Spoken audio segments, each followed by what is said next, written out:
నమస్కారం అండి. మీ అందరికీ తెలిసే ఉంటుంది. ఒక 2-3 డేస్ బ్యాక్ అసెంబ్లీలో మన నందమూరి బాలకృష్ణ గారు జగన్ గారిని, చిరంజీవి గారిని ఏ విధంగా సంబోధించారో మీ అందరికీ తెలిసిందే. యాక్చువల్గా చాలామంది ఓజీ మూవీలో ఉండడం వల్ల అది ఎవరు సరిగ్గా ఫోకస్ చేయలేకపోయారు. అక్కడ టాపిక్ ఎప్పుడు వచ్చిందంటే, జగన్ సీఎంగా ఉన్నప్పుడు హీరోస్ అందరూ అతను కలిసి వెళ్ళినప్పుడు ఇతనికి కూడా ఆహ్వానం ఉన్నప్పటికీ రాలేదని చెప్పేసి అతను అక్కస అయితే ఉందన్నమాట. ఇక్కడ ఒక విషయం మనం గుర్తుపెట్టుకోవాలండి. మనం ఎక్కడ ఏం మాట్లాడుతున్నాం ఒకసారి గుర్తెరిగి మనం మాట్లాడాలి. అది ఒక సభా మర్యాదగా చూడాలి. అట్ ద సేమ్ టైం అక్కడ మాజీ ముఖ్యమంత్రి జగన్ గారిని ఆ సైకో అని సంబోధించడం కరెక్ట్ విషయం అయితే కాదండి. అండ్ మోర్ ఓవర్ ఈ యొక్క 40s కానీ 50s, 60s, 70sలో కానీ మిడ్ 80s వరకు కూడా ఈ సినిమా ఫీల్డ్ అనేది కమ్మ వాళ్ళకి అబంధ హస్తాల్లో ఉండేది. అలాంటి సినిమా ఫీల్డ్ ఒకడు వచ్చి చిరంజీవి గారు కాపు క్యాస్ట్ నుంచి వచ్చి ఒక సినిమా అంటే బిఫోర్ చిరంజీవి, ఆఫ్టర్ చిరంజీవి గారిలా చేసి అతను ఒక్కడే కాకుండా ఒక 11-12 మంది హీరోలుగా చేయడం అనేది మామూలు విశేషం కానీ కాదండి. ఇక్కడ ఖచ్చితంగా తెలిసిపోతుంది బాలకృష్ణ గారు అక్కస అయితే ఉంది. చాలామంది వాళ్ళ ఫ్యాన్స్ ఎంక్వైరీస్కి వస్తారు, ఏమని అతను చిన్నపిల్లల మనస్తత్వం అని. అఫ్కోర్స్ అతను మంచి నటుడే.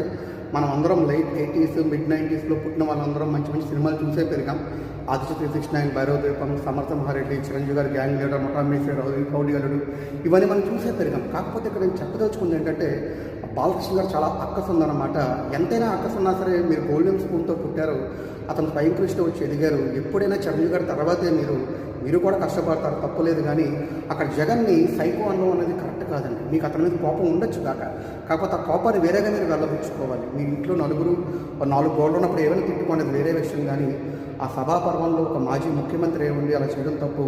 అండ్ మోర్ ఓవర్ 2002, 2003 టైంలో మేము ఇంటర్మీడియట్ ఆ టైంలో చదువుతున్నప్పుడు మీ ఇంట్లో కాల్పులు జరిగినప్పుడు కూడా రాజశేఖర రెడ్డి గారు మిమ్మల్ని మెంటల్ పేషెంట్గా చూపించే మిమ్మల్ని సేవ్ చేశారు. ఇవన్నీ గుర్తెరిగి ఇప్పుడైనా కాస్త ఇగోలు తగ్గించుకొని నీతిగా, న్యాయంగా, మంచిగా మాట్లాడండి.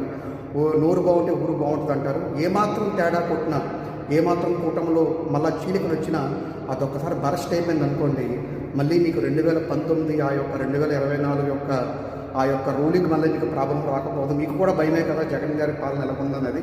కాబట్టి ఇప్పటికైనా కాస్త గుర్తెరిగి ఉంటే మీ ఇంట్లోనూ, మీ రూమ్లోనూ సర్దుకొని బయట వచ్చినప్పుడు కాస్త రిజర్వ్డ్గా చేస్తే బాగుంటుంది. మీకు చెప్పినంత పెద్దోనైతే కాదు, కాకపోతే ఒక అభిమానిగా, మీ అభిమాని కానీ అందరూ అభిమానులు, బట్ మీ సినిమా ఇష్టం కాబట్టి ఒక అభిమానిగా చెప్తున్నాను. Thank you for watching.